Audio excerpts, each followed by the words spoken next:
안녕하세요. 오늘 여러분께서 보내주신 자료들, 정말 흥미로운 하루를 담고 있습니다. 2025년 10월 10일인데요. 긴 추석 연휴 바로 다음 날이었죠. 한국 증시가 그야말로 역사를 새로 쓴 날입니다. 코스피 지수가요, 장중은 물론이고 종가 기준으로도 사상 처음으로 3,600선을 돌파했다는 소식입니다. 네, 오늘은 바로 이 기록적인 날, 시장에서는 도대체 무슨 일이 있었던 건지 좀 깊이 파고들어 보려고 합니다. 무엇이 이런 엄청난 상승을 만들었는지, 또 시장 참여자들은 어떻게 움직였는지 여러분이 주신 자료들을 보면서 같이 한번 그 속을 들여다보겠습니다. 자, 그럼 시작해 볼까요?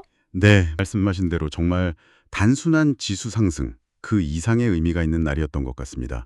어쩌면 한국 증시에 굉장히 중요한 어떤 변곡점, 그렇게 될 수도 있는 하루였죠. 오늘 분석에서는 그냥 코스피 3,600 넘었다, 이게 다가 아니고요. 구체적으로 어떤 업종 또 어떤 테마가 시장을 확 끌어올렸는지, 그리고 그 배경에는 어떤 좀 더 큰 흐름, 거시적인 흐름이나 또 세부적인 사건들이 있었는지, 이걸 좀 입체적으로 봐야 할 것 같아요. 특히 외국인 투자자들이 정말 많이 샀는데 그 자금 흐름하고요. 특정 테마주들이 정말 폭발적으로 올랐거든요. 그 이면에 숨겨진 의미를 짚어보는 게 이번 분석의 핵심이 될 것 같습니다. 10월 10일. 정말 기록의 날이라는 말이 딱 맞는 것 같아요. 코스피 지수가 하루 만에 무려 1.73%나 올랐어요. 포인트로는 61.62포인트. 그래서 3,610.60으로 마감을 했습니다. 사상 처음으로 종가 3,600고지를 넘어선 거죠. 이야, 정말 연휴 끝나고 시장 돌아온 투자자들한테 완전 서프라이즈 같은 상승이었을 텐데요. 코스닥 시장도 분위기 괜찮았죠? 0.61% 올라서 859.49로 마감했고요. 힘을 보탰습니다. 네, 맞아요. 이렇게 강하게 오른 거 역시 시장의 큰 손이죠. 외국인 투자자들 움직임이 결정적이었어요. 이날 하루에만 외국인들이 코스피에서 무려 1조 5,090억 원어치를 순매수했습니다. 와, 1조 원이 넘는 순매수라니 정말 엄청난 규모의 자금이 들어온 건데요. 네, 대단한 금액이죠. 코스닥에서도 2,369억 원 순매수, 양쪽 시장에서 다 산 거예요. 외국인들이 진짜 한국 증시를 좋게 보고 아주 공격적으로 들어온 하루였다. 이렇게 봐야겠네요. 그렇죠. 뭔가 강한 확신이 있었다고 봐야겠죠. 그럼 도대체 뭐가 외국인들 지갑을 이렇게 열게 했을까요? 시장을 이렇게 강하게 밀어올린 그 핵심 동력, 바로 반도체였습니다. 추석 연휴 기간 동안에 미국에서 AI, 인공지능 관련해서 좋은 소식들이 막 쏟아졌어요. AMD하고 오픈 AI가 대규모 칩 공급 계약 맺었다는 소식도 있었고, 네, 그거 컸죠. 또 미국 정부가 엔비디아 고성능 AI 칩, 이거 UAE 수출 승인했다는 뉴스, 심지어는 엔비디아가 일론 머스크의 xAI에 투자할 거다, 이런 보도까지 나왔어요. 그렇죠. 글로벌 AI 시장 열기가 이게 식는 게 아니라 오히려 더 뜨거워지고 있다는 그런 신호들이었죠. 맞아요. 그런데 여기에 더해서 국내 증시에는 또 다른 기대감이 붙었습니다. 삼성전자가 엔비디아의 그 차세대 주력 AI 칩 있잖아요. GB300. 여기에 HBM, 즉 고대역폭 메모리를 탑재할 거다. 이런 기대감. 아, HBM. 네, 이게 요즘 반도체 시장의 완전 핵심이죠.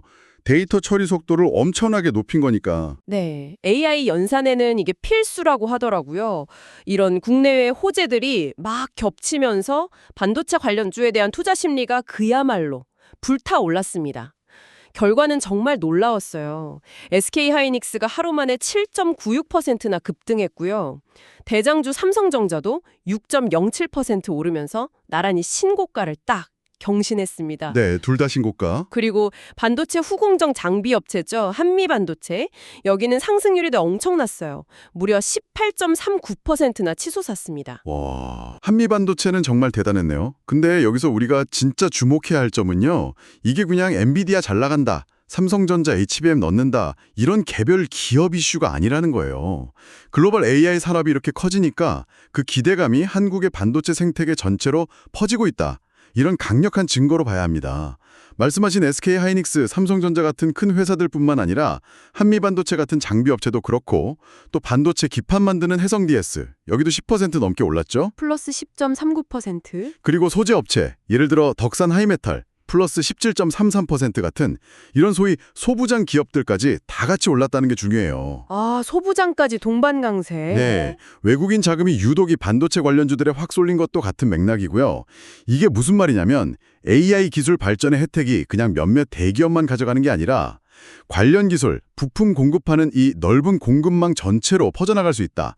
이런 시장의 깊은 기대감이 반영된 현상이다. 이렇게 해석해야 합니다. 그렇군요. 단순 뉴스가 아니라 AI라는 거대한 흐름이 한국 반도체 산업 전체를 지금 끌어올리고 있다. 이런 말씀이시네요. 그럼 이게 그냥 단기 테마가 아니라 좀 중장기적인 성장 동력으로 자리 잡을 가능성도 있다고 보시는 건가요? 충분히 그럴 가능성이 있다고 봅니다. AI 기술은 이제 정말 시작 단계잖아요. 앞으로 뭐 자율주행, 로봇, 헬스케어, 온갖 산업 분야로 퍼져나갈 잠재력이 정말 크거든요. 이 과정에서 고성능 반도체, 특히 메모리 반도체나 관련 장비, 소재 수요는 구조적으로 늘어날 수밖에 없어요. 그리고 한국 기업들이 이쪽에서 강점이 있잖아요. 그러니까 AI 시대의 핵심 수혜주가 될 수 있다는 기대, 이건 단순 테마 이상일 수 있습니다. 물론 뭐 기술 경쟁이 심해진다거나 생각보다 AI 도입이 느리다거나 하는 리스크도 항상 생각해야겠죠. 하지만 큰 방향 자체는 긍정적으로 볼 여지가 많다. 외국인들이 이렇게 대규모로 산 것도 어쩌면 이런 장기 성장성에 베팅하는 걸 수도 있고요. 네, 알겠습니다. 자, 반도체가 이렇게 뜨거웠는데 이날 시장을 달군 또 다른 주인공이 있었습니다. 바로 로봇 테마였어요. 이것도 연휴 중에 나온 해외 뉴스가 불을 지폈습니다. 일본의 그 거대 기술 투자 기업이죠. 소프트뱅크 그룹. 여기가 스위스의 유명한 산업자동화 로봇 기업 ABB의 로봇 사업 부문을 금액이 엄청나요. 약 7조 6천억 원. 이 거액에 인수하기로 했다는 소식이 딱 전해진 겁니다. 손정희 회장의 베팅은 뭐 언제나 시장에 큰 영향을 주는 것 같아요. 그렇죠. 규모가 어마어마하네요. 이 소식 하나가 국내 로봇 관련주들한테 그야말로 기름을 부은 거죠. 관련 종목들이 그냥 일제히 폭등세를 보였는데요. 반도체 장비 사업도 하는 원익홀딩스. 여기는 가격 제한폭까지 올랐어요. 상한가. 플러스 29.99%. 로봇 솔루션 기업 클로봇. 여기도 거의 상한가. 플러스 29.84% 마감. 이야, 정말 대단한 열기였습니다. 네, 상한가 2개나 나왔네요. 그 외에도 뭐 로봇 감속기 만드는 삼연 플러스 23.64%, 협동 로봇 관련주 해성에어 로보틱스 플러스 22.01%, 서비스 로봇 로보티즈 플러스 22.00%. 수많은 로봇 관련지들이 20% 넘는 정말 놀라운 상승률을 기록했어요. 아까 말씀드린 원액홀딩스는 반도체 장비랑 로봇 시스템 사업을 다 하잖아요. 그래서 이날 시장을 이끈 두 개의 핵심 테마, 반도체랑 로봇, 양쪽에 다 걸쳐 있어서 더 주목을 받은 것 같네요. 네, 맞습니다. 소프트뱅크가 이번에 ABB 로봇 사업부를 인수한 건요. 이게 단순히 그냥 M&A 하나 했다. 이걸 넘어선 의미가 있어요. 글로벌 빅테크 기업들이 로봇 산업의 미래 성장성을 얼마나 높게 보는지, 그리고 이제 진짜 본격적으로 투자를 확대하겠다. 이런 강력한 의지를 보여주는 신호탄 같은 겁니다. 단순히 공장 자동화 로봇뿐만 아니라 우리 일상으로 들어올 서비스 로봇, 또 사람하고 같이 일하는 협동 로봇, 로봇 기술 적용 범위가 정말 무궁무진하게 넓어질 수 있다는 가능성을 보여주는 거죠. 이런 글로벌 거물의 움직임은 당연히 국내 로봇 기술 기업들한테도 큰 자극이 되고 또 기회가 될 수 있습니다. 뭐 글로벌 시장 진출이라든지 기술 제휴 아니면 투자 유치 같은 기대감을 확 부풀린 핵심 요인이라고 할 수 있어요. 실제로 자료 보니까 이날 로봇 테마로 묶인 종목 수가 14개나 됐고 이 종목들의 평균 상승률이 무려 16%를 넘었다고 해요. 시장의 관심이 얼마나 뜨거웠는지 딱 보여주는 수치죠. 와, 정말 M&A 소식 하나가 이렇게까지 국내 관련주들을 들썩이게 만들 수 있다니 좀 놀랍네요. 근데 이런 폭발적인 상승, 이게 과연 계속될 수 있을까요? 뭐 일각에서는 너무 과열된 거 아니냐 이런 걱정도 있을 것 같은데 어떻게 보세요? 네, 좋은 질문이십니다. 당연히 단기적으로 이렇게 급등하면 변동성이 커질 가능성은 항상 생각해야 합니다. 특히 이런 테마성 움직임은 수급에 따라서 막 오르내릴 수 있잖아요. 하지만 중요한 건 소프트뱅크 투자 같은 이런 사건들이 로봇 산업에 대한 장기적인 기대감을 만드는 데 기여한다는 점이에요. 이게 그냥 반짝 테마로 끝날 건지 아니면 AI처럼 한국 증시에 어떤 새로운 주도 섹터로 자리를 잡을지는 앞으로 개별 기업들이 실제로 기술 개발을 얼마나 잘하는지, 수주 소식이 나오는지, 또 글로벌 로봇 시장이 얼마나 빨리 크는지 이런 거에 달려 있겠죠. 투자자 입장에서는 이제 옥석 가리기가 정말 중요해지는 시점이다 이렇게 볼 수 있습니다. 네, 옥석 가르기 중요하겠네요. 자, 이렇게 반도체와 로봇이 시장의 환호를 받으면서 막 달렸지만 모든 종목이 잔치 분위기는 아니었습니다. 빛이 강하면 그림자도 생기는 법이죠. 이날 하락한 테마들도 분명히 있었어요. 대표적으로 방위산업 관련주들이 좀 약세를 보였습니다. 중동 지역 긴장을 높였던 이스라엘하고 하마스가 1단계 휴전에 합의했다 이런 소식이 나오니까요. 그동안 지정학적 리스크 때문에 올랐던 종목들이 조정을 받은 거죠. 네, 리스크가 줄어드니 주가도 내려간 거군요. 맞아요. 예를 들어서 군통신, 드론 사업하는 MNC 솔루션, 여기가 7.8% 하락했고요. K9 자주포 부품 공급하는 S&T 다이나믹스도 5.65% 내렸습니다. 우리나라 대표 방산기업이죠. 한화 에어로스페이스도 5% 넘게 하락하면서 마이너스 5.01%좀 쉬어가는 모습이었어요. 자연스러운 흐름이라고 봐야죠. 또 다른 하락 테마로민 주옥 소비 관련주들을 꼽을 수 있겠네요. 중국의 그 최대 연휴 국경절 기간 동안 소비 지표가 시장 기대에 못 미쳤다 이런 분석이 나왔어요. 그래서 면세점, 화장품, 카지노 이런 관련주들이 다 같이 좀 약세를 보였습니다. 그리고 유럽연합이 탄소 배출 규제 관련해서 철강 제품 관세를 올릴 수 있다 이런 예고가 나오면서 포스코홀딩스 같은 처강주들도 하락 압력을 받았고요. 확실히 시장 에너지가 반도체랑 로봇 이 두 축으로 그냥 확 쏠리면서 다른 쪽에서는 좀 소외되거나 자금이 빠져나가는 모습이 뚜렷했던 것 같습니다. 그렇습니다. 지정학적 리스크가 좀 완화될 거라는 기대감이 커지면 당연히 방산주 매력은 상대적으로 떨어질 수밖에 없죠. 그건 뭐 시장의 자연스러운 반응입니다. 평화에 대한 기대감이 커질 때는 오히려 리스크 해소로 수혜를 보는 다른 업종에 관심이 가기 마련이고요. 반대로 지정학적 긴장이나 글로벌 공급망 이슈가 불거질 때 강세를 보이는 테마도 이날 명확히 드러났어요. 예를 들면 중국이 전략물자인 히토류 관련 기술 수출을 통제하겠다, 이걸 강화하겠다. 이런 소식이 나오니까 희귀금속 테마가 들썩였죠. 아, 히토류요? 네, 특히 페라이트 코어 만드는 유니언 머티리얼, 여기는 무려 30.00% 상한가를 기록했습니다. 이건 미중 갈등이라든지 자원 무기와 같은 우려가 다시 커질 때 관련 종목들이 어떻게 반응하는지 보여주는 딱 좋은 사례죠. 그렇군요. 중국 이슈가 또. 그리고 또 국내 이슈도 있었어요. 원자력 안전위원회가 안전성 검토 끝내고 신고리 원전 1호기 재가동을 승인했다. 이 소식이 나오니까 원자력 발전 테마가 아주 강하게 올랐습니다. 원전 주기기 만드는 두산 에너빌리티가 거의 15%, 플러스 14.97% 급등했고요.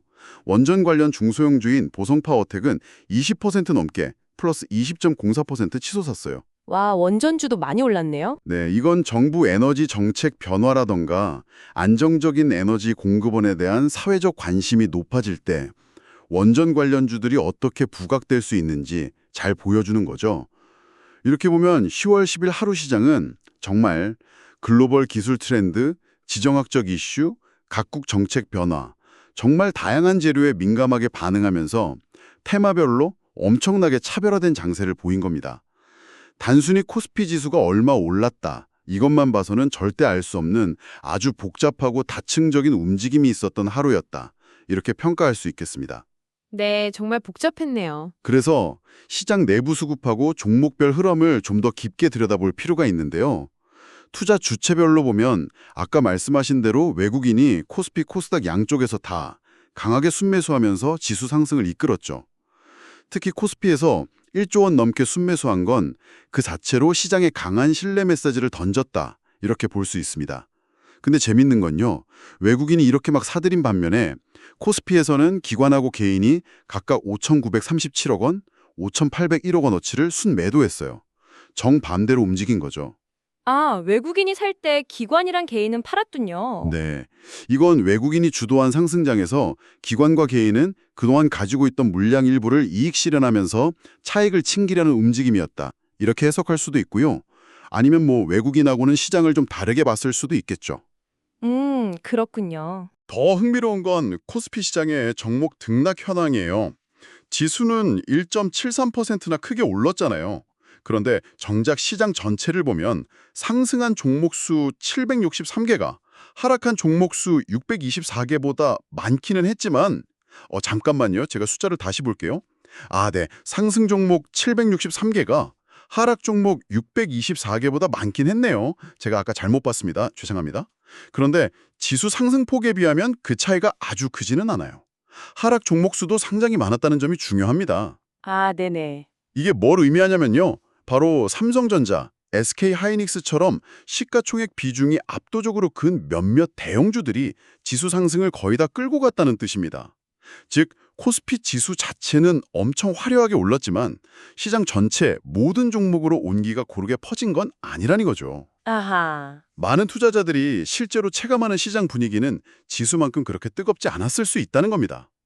이게 바로 지수 착시 현상이죠. 지수 착시. 네, 그럴 수 있겠네요. 코스닥 시장 상황은 좀 더 극명했어요. 코스닥 지수는 0.61% 상승 마감했거든요.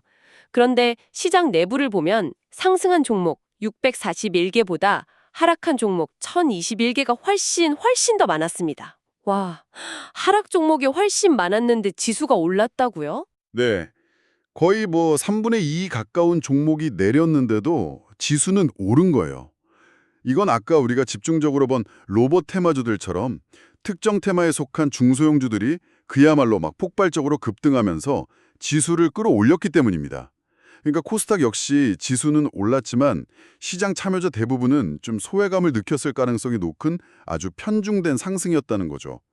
결국 이날 코스피와 코스닥 시장 모두 특정 주도주, 예를 들어 반도체 대형주나 주도 테마, 로봇 같은 곳으로 상승 에너지가 극도로 집중된 쏠림 현상이 아주 강하게 나타난 하루였다. 이렇게 요약할 수 있겠습니다. 쏠림 현상. 네, 확실히 그런 모습이었네요. 증시 주변 자금 움직임을 보면요. 투자자들이 주식 사려고 증권 계좌에 넣어둔 돈, 즉 고객 예탁금은 연휴 끝나고 나서 시장 상황을 좀 더 지켜보려는 건지 약간 관망세가 작용했는지 소폭 줄어드는 모습을 보였습니다. 그런데 선물시장 투자증거금인 선물예수금은 오히려 늘었어요. 아, 선물 예수금은 늘었군요. 네, 이건 앞으로 시장 방향성이나 변동성에 베팅하려는 자금이 좀 들어오고 있다. 이렇게 볼 수도 있을 것 같아요. 앞으로 시장 움직임이 좀 커질 가능성에 대비하는 투자자들이 늘고 있다. 이렇게 해석할 여지도 있겠습니다. 자, 오늘 저희와 함께 짚어본 2025년 10월 10일의 한국 증시. 정말 한편의 드라마처럼 다이나믹했습니다. 코스피 지수가 사상 처음으로 3,600선을 돌파하면서 새로운 역사를 쓴 정말 기념비적인 날이었죠. 그리고 그 역사의 중심에는 미국발 AI 훈풍을 등에 업고 막 달린 반도체 섹터, 그리고 소프트뱅크의 거액 M&A 소식에 그야말로 폭발적인 반응을 보인 로봇 테마가 있었습니다. 네, 두 개의 큰 축이었죠. 외국인 투자자들의 1조 원이 넘는 강력한 매수세는 이 두 주도 섹터의 랠리를 아주 든든하게 뒷받침하는 연료가 됐고요. 하지만 동시에 이스라엘 하마스 휴전 합의 소식에 방위산업 관련주들은 좀 내려갔고 중국 국경절 소비가 기대에 못 미치면서 중국 소비 관련주들도 약세를 면치 못했습니다. 이후에 철강 관세 우려에 철강주도 좀 고개를 숙였고요. 네, 희비가 엇갈렸죠. 반면에 또 중국의 희토류 수출 통제 강화 이슈로 희귀금속 테마가 신고리 1호기 재가동 승인으로 원자력 발전 테마가 급등하는 등등 시장은 정말 다양한 재료에 따라서 철저하게 차별화되는 모습을 보였습니다. 정말이지 수많은 이슈들이 막 얽히고 설키면서 시장을 움직인 복잡한 하루였어요. 네, 오늘 분석을 통해서 우리가 좀 명확하게 확인할 수 있는 게 몇 가지 있는 것 같습니다. 첫째는 현재 한국 증시가 글로벌 기술 패러다임 변화, 특히 AI와 로봇 기술 발전에 아주 민감하게 반응하고 있다는 사실입니다. 이게 단순히 일시적인 유행 이걸 넘어서 한국 경제와 기업들이 이런 미래 핵심 산업 분야에서 중요한 역할을 할 거다. 이런 시장의 강한 기대감이 반영된 결과일 수 있다는 거죠. 네, 기대감이 크다는 거군요. 둘째는 외국인 투자자들의 자금 흐름. 이게 여전히 한국 증시 방향성을 결정하는데 아주 중요한 변수라는 걸 다시 한번 확인했습니다. 특히 외국인 자금이 어떤 섹터, 어떤 테마로 집중되는지를 면밀히 따라가는 거. 이게 시장의 주도 흐름을 파악하고 앞으로 시장을 전망하는 데 핵심적인 단서가 됩니다. 따라서 이런 AI, 로봇 같은 좀 거시적인 성장 동력하고 또 개별 기업이나 산업에 영향을 미치는 지정학적 리스크, 정책 변화 같은 세부적인 이슈들을 종합적으로 이해하려는 노력이 필요합니다. 단순히 지수가 오르고 내리는 그 표면적인 현상만 볼 게 아니라 그 뒤에 있는 구조적인 변화, 시장 참여자들의 심리, 그리고 자금의 흐름을 좀 입체적으로 읽어내는 게 중요합니다. 네, 입체적인 분석이 중요하겠네요. 오늘 시장을 압도적으로 이끈 두 개의 축, 반도체와 로봇, 이쪽에 대한 의존도가 커지는 모습이 뚜렷했는데요. 물론 이들이 강력한 성장 동력을 가지고 있다는 점은 우리 증시에 정말 긍정적인 신호죠. 하지만 이렇게 특정 섹터, 그것도 기술주 중심으로 성장에 집중되는 현상, 이게 앞으로 한국 증시에 어떤 기회를 줄 수도 있지만 동시에 어떤 잠재적인 위험 요인을 안겨줄 수도 있을지 여러분은 어떻게 생각하시나요? 예를 들어서 만약에 이 두 섹터 성장세가 생각보다 좀 둔화된다거나 아니면 예상치 못한 악재를 만났을 때 우리 시장 전체가 받을 충격은 어느 정도일지, 그리고 이들을 대체할 새로운 성장 동력은 또 어디서 찾아야 할지, 이런 질문들을 던져볼 수 있을 것 같습니다. 오늘 함께 살펴본 자료 너머에 우리가 앞으로 좀 더 고민해봐야 할 질문이 될 수 있겠네요. 오늘 저희가 준비한 심층 분석은 여기까지입니다. 다음에도 여러분이 궁금해하시는 흥미로운 자료들과 함께 더 깊은 통찰을 가지고 돌아오겠습니다.